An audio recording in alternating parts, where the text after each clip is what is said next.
What is up, guys? Welcome Cat back food. to the weekly vlog. We are getting cat food. We got Friskies shreds with sardines and whitefish in sauce, and some indoor flaked ocean whitefish dinner fish, whatever. I need to go home. I'm so tired. Jacob's leaving for Colorado for a year. 2 days later. Okay, so it's now been a minute. My Andrew Garfield Amazing Spider-Man 2022 edition showcase is now up. I'm back to work on Toby, and I got a 3.5, almost 4-minute skit about Spider-Man No Way Home up on the channel just today actually as well, because that was supposed to be the skit for Andrew Garfield's showcase, but then it wound up being too long, and I just kind of kept writing for it and writing, and then I actually wound up filming all of it and then spending a while editing it. Probably the longest and most effects heavy skit I've ever done, and so that's up now, and I'm looking forward to heading out to see Spider-Man No Way Home, the more fun stuff, or I guess they're not even really calling it that, just Spider-Man No Way Home's re-release with some extra deleted scenes added in. It's just kind of looking like basically the deleted scenes that we already saw leaked on like Twitter and stuff after the movie came out, so I'm not expecting anything crazy here. Really, I'm just happy to go see an incredible movie on the big screen again. I'm totally down to see Spider-Man No Way Home in theaters one more time here. And so, you know, if that means I also get to see a little bit more of Charlie Cox's Matt Murdock in the MCU, hey man, I'm here for it, and that's what we'd be doing right now, heading for that one and only showing, apparently. Scratch that. J.J. Abrams here with a nice lens flare for you. I walked in, had the tickets scanned, went over to theater number 6, wasn't playing Spider-Man, so I was like, okay, let me check my ticket. And then I look at the app, theater number 2. I was like, oh, okay, maybe the guy's list is just wrong at the door. So I go over to theater number 2, still not playing the Spider-Man re-release. I was like, okay, I'm gonna go back over to the guy because I'm a good noodle and I don't want to walk into the wrong movie. So I say that to him, not quite that way, but then I was like, hey man, I don't want to walk into the wrong movie. Neither one of those two theaters have Spider-Man's re-release in it. What's going on, man? And he was like, oh, are you sure you're not in the wrong theater? I'm like, oh no, am I dead ass in the wrong theater right now? And then I checked the app and I was like, nope, it's this theater. And he was like, well, it starts in an hour, not now, even though my app was very clearly saying, but it starts in a minute. But instead of waiting a minute, now I'm waiting like 35 minutes. Killed a little bit of time in Barnes & Noble, but I couldn't find the Star Wars section, which was upsetting. They like moved everything around. You could only find some of the graphic novels, and otherwise, I'm fairly certain, fairly confident that my Barnes & Noble straight up does not have a Star Wars section anymore. That's not something I would have needed to know or have found out otherwise if I didn't suddenly have to kill an hour. But now I'm just sitting here contemplating my existence and how I could be working on the Tobey Maguire custom right now, but I'm sitting here instead with a big lens flare in your face. 48 hours later. So watching Spider-Man No Way Home, I guess yesterday, almost 2 days ago already, even though that was the last clip, I did eventually go in and see the movie. And the new additions were basically just small extensions of pre-existing scenes. Nothing crazy, nothing even spoilery. Quick, 30-second extra clip with Matt Murdock and Happy Hogan with damage control. And then otherwise, the most significant thing was definitely the extended conversation that the three Spider-Mans have between each other before the villains show up toward the end, and that was the best part for sure. But for me, really just the best part was being able to experience No Way Home again in theaters in all of its glory. And I was actually on the ground level for the first time in a very long time, and so I kind of felt like I was back in an IMAX doing that, which was also kind of cool and added to it for me personally. And I just had a really amazing time seeing No Way Home on the big screen again. It is just such a powerful movie and the culmination of 3 generations of Spider-Man and Spider-Man trilogies. And it's just, despite the need to jump to all of this unnecessary hatred and critiquing of things that probably are best left not even criticized, because much of the criticism for No Way Home definitely steers into nitpicking territory. I just was so fulfilled watching it, even though it was like I guess at that point, my 5th time in theaters, even though, you know, it's been a whole ass, I guess 9 months almost since it was originally in theaters in December. Anyway, tonight I have actually been mapping out the red sections that I'll be painting onto Peter 2, who, as you can see just back here, is very far from being ready even for a Photoshop preview. I mean, I'm still using gray paint to map out just the overall suit basics and the red sections, like I said. But man, working on the integrated suit and Andrew Garfield's Amazing Spider-Man suit, you know, Peter 3 here, now having, you know, him be also fully showcased too, which has been very cool. It's definitely helped to inform the process on Toby a lot. There are certain things that I've been able to look out for and certain things I've been able to account for in just kind of keeping an overall look of cohesion on Peter 2, which has been really awesome because it's been easier on me, right? Because making the integrated suit was one thing, very different from a traditional Spider-Man suit, and really the complications actually mostly came with painting the boots and then also the back designs here. But with Peter 3, man, Andrew Garfield suit, it was a daunting task, man. I was not really sure what I was in for with this. And, you know, as a matter of fact, I'm kind of glad that I'm taking the pause to record this brief clip, because I almost just realized I actually was about to start painting silver onto these gray sections on Peter 2, but I actually haven't added the muscle definition that you see, of course, that I already painted in lighter blues on Andrew Garfield, all those muscle definition marks and then like the lighter blue highlight lines. Yeah, I haven't done that on Tobey Maguire's suit yet, and that is a prerequisite to getting to the red sections, and I almost was about to forget to do that before applying the silver paint around the edges of the red sections, which actually would have been a problem. I'm glad I just noticed that now. Anyway, also been reminiscing on Amazing Spider-Man 2 a lot tonight, and it's just, it's really cool, because even though Peter 2 is nowhere near being a, you know, finished Spider-Man suit, he will be soon. I will get there. I already kind of started putting him next to the other two Spideys, and it's already kind of getting me hyped to see the 3 of them finally completed. It's gonna happen, and it's gonna be soon-ish, and I'm really enjoying the process and taking my time with it and doing it right. 4 to 6 days later. All right, so it's actually been a minute since I've recorded anything new for this particular vlog, but I posted kind of a new casual video to the main channel. I'm gonna try to start experimenting with that, just kind of filming quick videos at my desk, maybe even like dubbing them MGF desk videos, where I just have some cool stuff to show you that isn't necessarily worth me setting up a whole background and stuff. And I mean, I'm not necessarily gonna do like a video every time I get like a new thing in, but just like yesterday, I got in a ton of really awesome knockoff minifigures, right? I know some of you out there prefer to call them customs. I don't know if I'm necessarily there yet, but I did a video on me just kind of opening those up and getting them all out there on the desk, and there's some really cool ones with some really cool parts that I'd like to now over here on the second channel kind of show you guys a few of the places where I added those into the collection. So some of it I'm just keeping on my desk, like this really awesome Mysterio, and then of course I've got Doctor Strange. This is my custom Doctor Strange, now with these time spell pieces, which I think are really awesome, because of course my Doctor Strange is pre-Endgame and Infinity War, so he's still got the time stone inside the eye of Agamotto. However, as you can see up here, we've got Sorcerer Supreme Strange, or I guess just Supreme Strange, I forget what he was called in What If, but this is an awesome figure that I love having displayed up there, because I'll probably never have the chance to make that as a custom minifigure myself, so that is really cool to add to kind of the more recent Disney Plus CMF MCU shelf over there. And as we move over to my Infinity War customs from that showcase in 2018,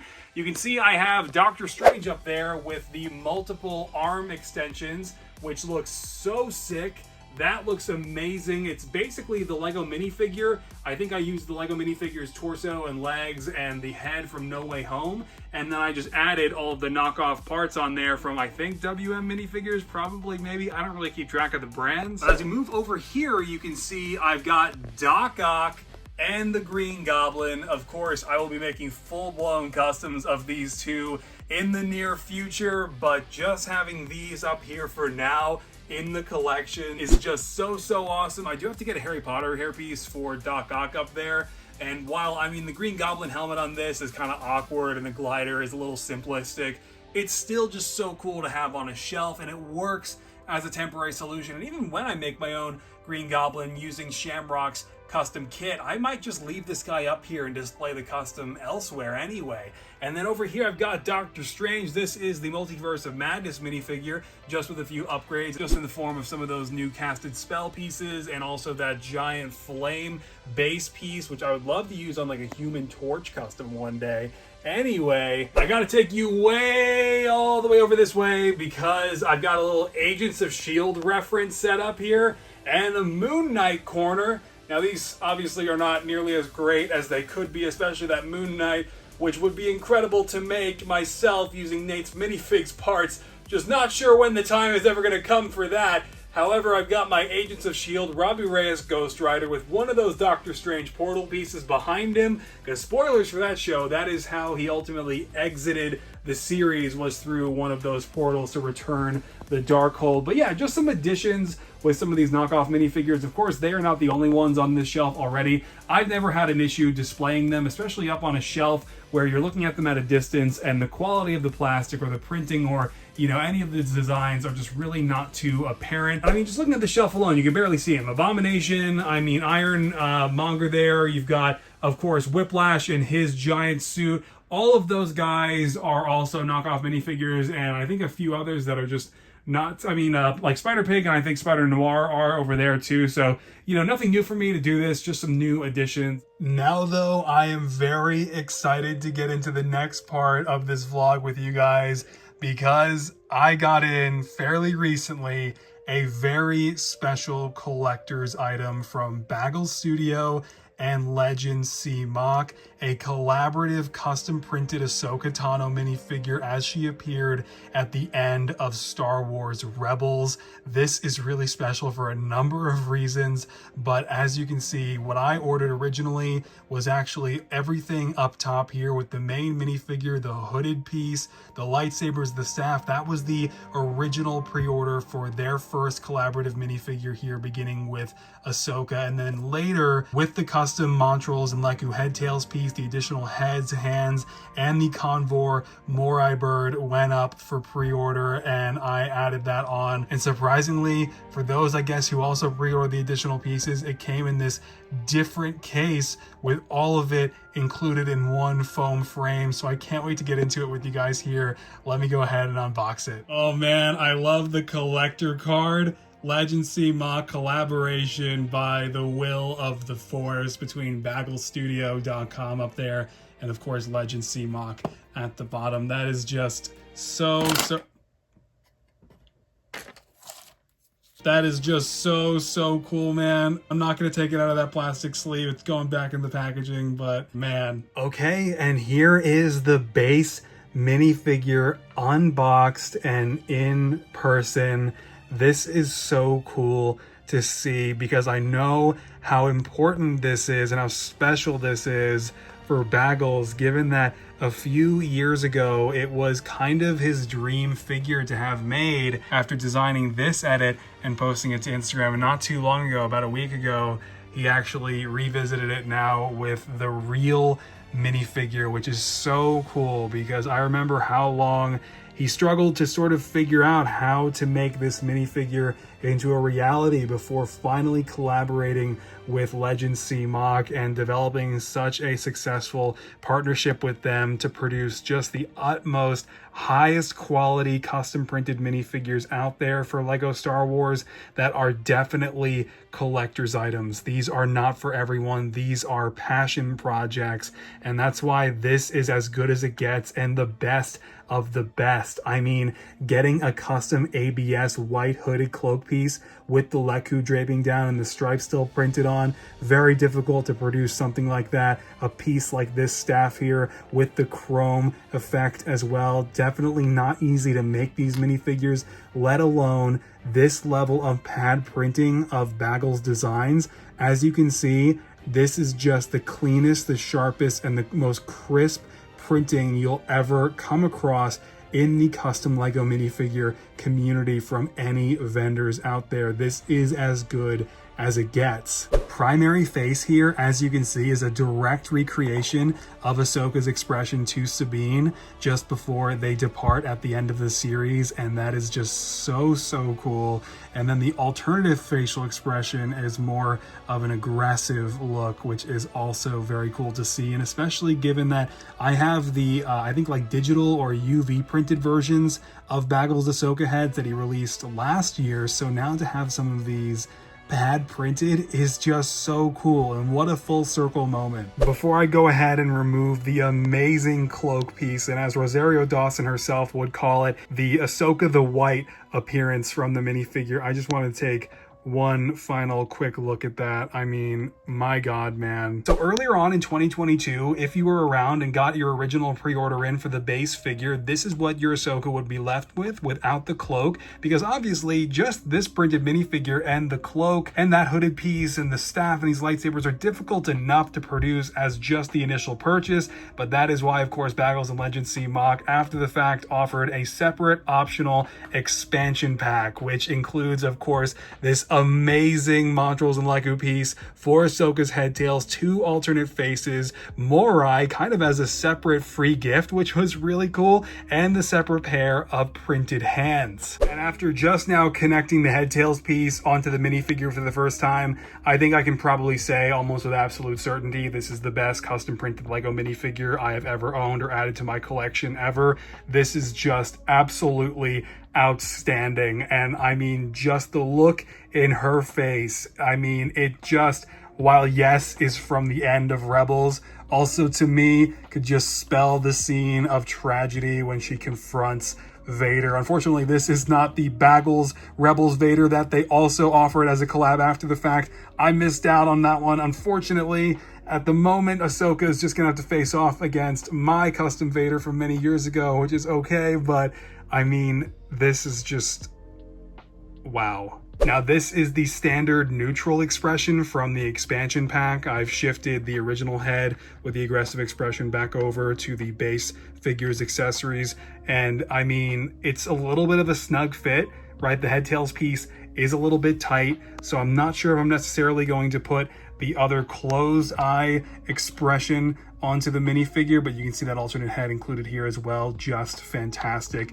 And really quick to just spin the minifigure around a little bit to give you a look at Rebels Ahsoka here from Baggles Studios and Legends CMOC with all of that printed detail wrapping around the Montrals and the Leku. I have no idea how they managed to produce this headtails piece in such a short time. It's just incredible. I probably won't be putting in these hands right away in this vlog either, but of course just know those are also included in the expansion pack if you got in for the pre-order at the time. But it's not because I would be concerned about putting the lightsabers into those hands. Thankfully, I think the lightsabers have been designed in such a way to where they are not necessarily like a really loose fit in certain positions, but they are thin enough to where I'm not actually too worried about them damaging the hands once they're connected, which just, I mean, of course, also shows the level of forethought that went into producing this Rebels Ahsoka. And also you can see the Morai bird, just another outstanding accessory with outstanding printing, a perfect likeness to the Convor bird from the series.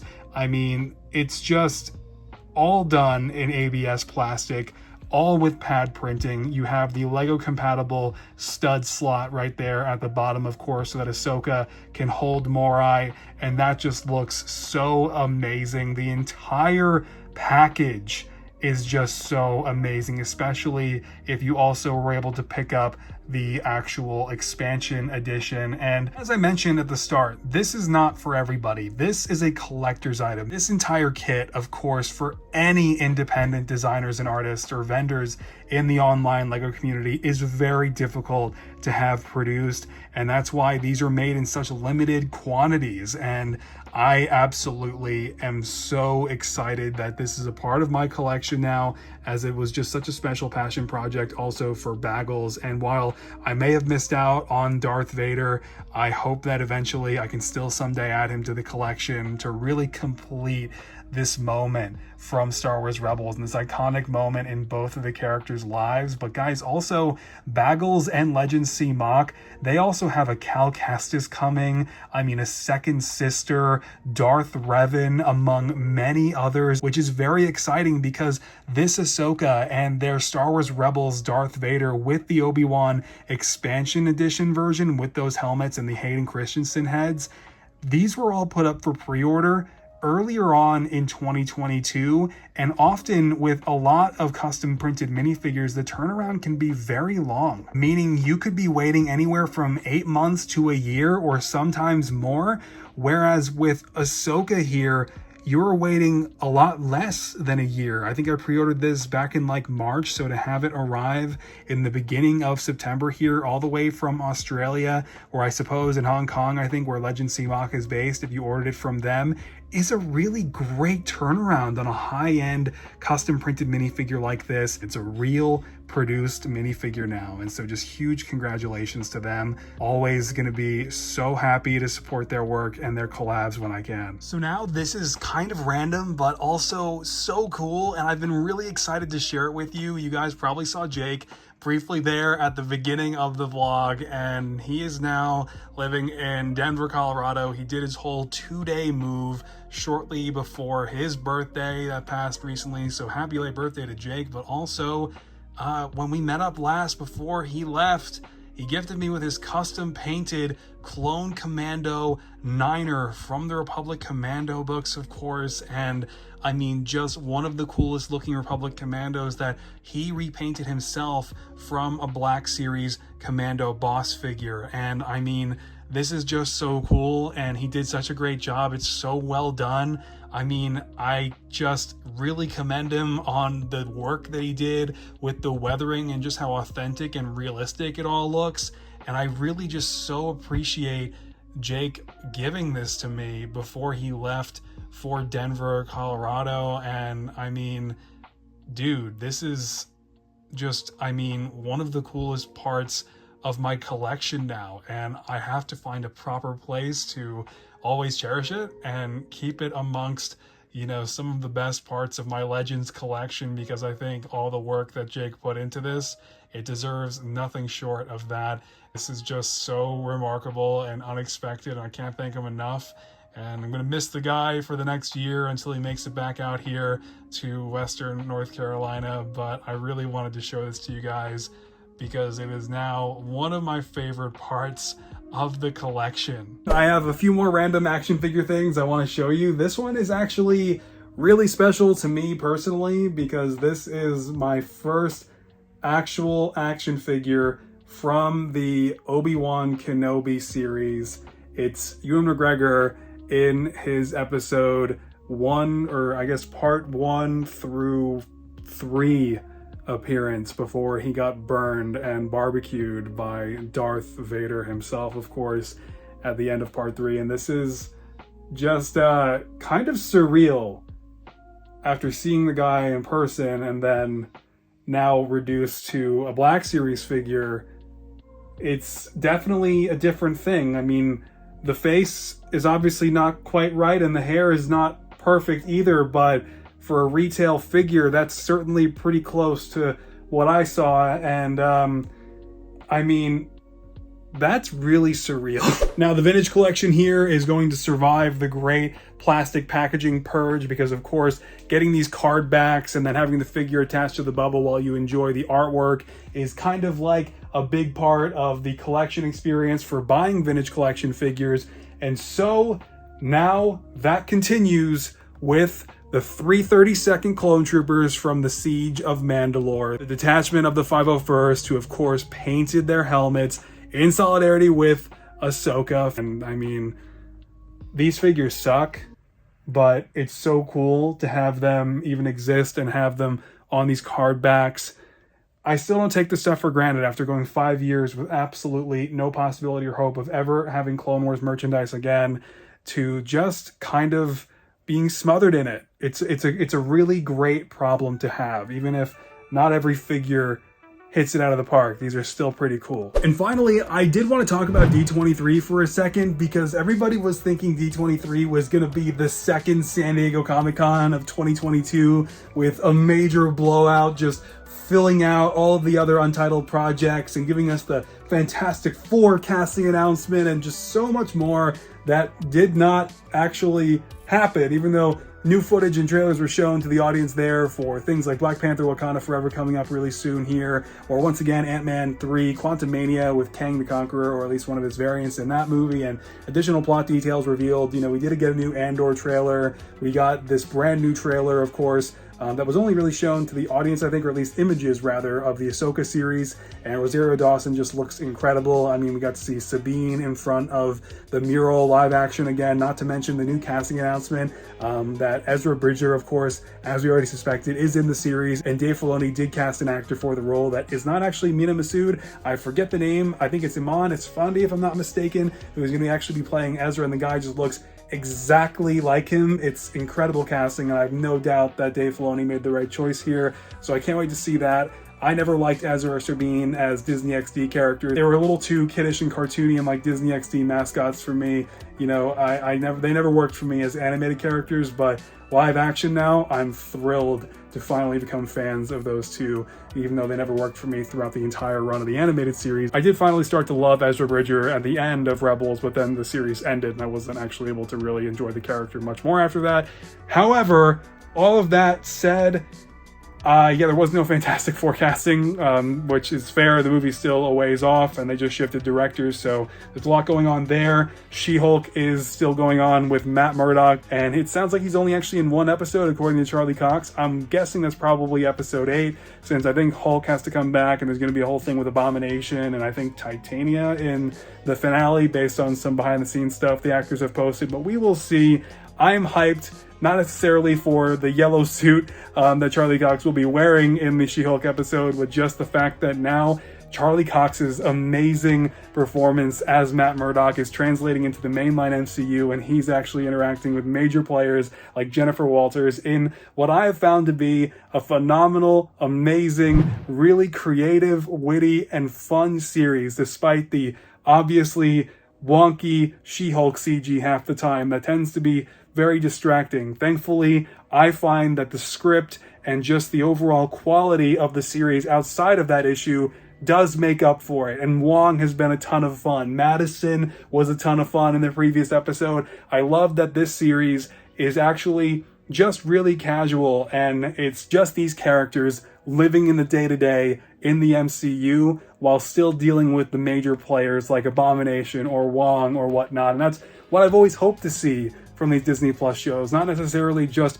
only isolated stories like Hawkeye and Kate Bishop detached from everybody else, or Moon Knight detached from everybody else, but to actually finally take advantage now of the Disney Plus MCU shows and really insert the major players into just their average day-to-day lives before they have to deal with, obviously, Avengers level threats within a few years. And to me, that's exactly what She-Hulk has done, and I don't obviously agree with review bombing or any other crazy stuff that's gone on. So that's it, actually. That went on for a little longer than I intended, so I'm gonna leave it at that. I'm gonna get to editing this vlog, so hopefully I can still get it out today and do something with my day. Otherwise, I'll catch you guys next time. Thanks for hanging out with me and listening to me ramble as always. It's been a couple weeks. I know you guys waited a while for this vlog. It probably didn't deliver, but that's okay. That's why it's called an extra channel. I just post my extra stuff here. I'm gonna go. Bye.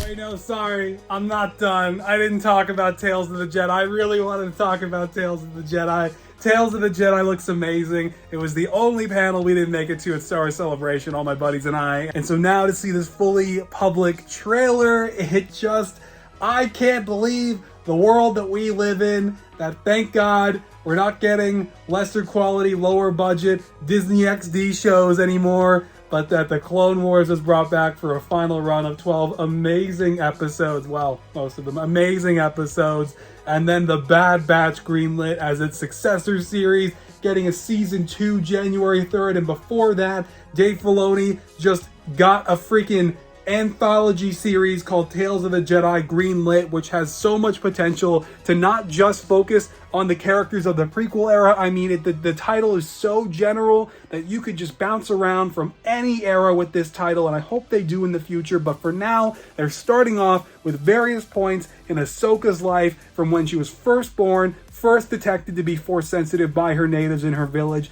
then when she's actually becoming a Jedi and training with Anakin, of course, after the Clone Wars Season 1 and 2, and just before Season 3, Episode 10, Heroes on Both Sides, when they actually have their heroes' appearances change. And it's amazing because Anakin is like teaching her how to survive multiple clone troopers surrounding her with blasters, totally without even realizing it, preparing her for one day, defending herself in Order 66, training her to survive Order 66 without even realizing it. And now they're also adding that Ahsoka was actually present at Padme's funeral, fully animated now in the Clone Wars style. Just the absolute coolest, darkest, and most tragic and amazing retcon I've ever seen in my life. And I just cannot get over the in-between appearances of Obi-Wan with the mullet in the Clone Wars armor just before the Clone Wars series picks up, to how Anakin looks at that same moment. And then also, of course, you have Ahsoka with her in-between Season 2 and Season 3 appearance. I mean, bro, it was so jarring when we were kids when they just randomly fully changed their appearances with the time jump that happened in Season 3, Episode 10 with Heroes on Both Sides. But now, to actually see these in-between retconning episodes with earlier Clone Wars, now with today's animation, bro,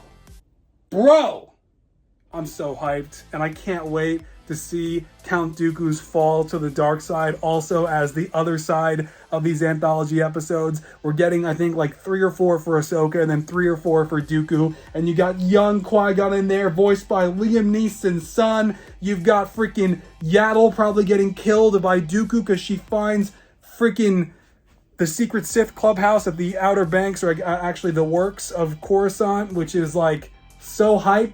And then also young Mace Windu, who apparently doesn't age. So I can't wait. The Clone Wars animation prevails. We're never going back to Disney XD lower budget quality, and I'm so happy for it. I'm so here for it. And now I'm not here for this vlog though, and I am going to go. Bye.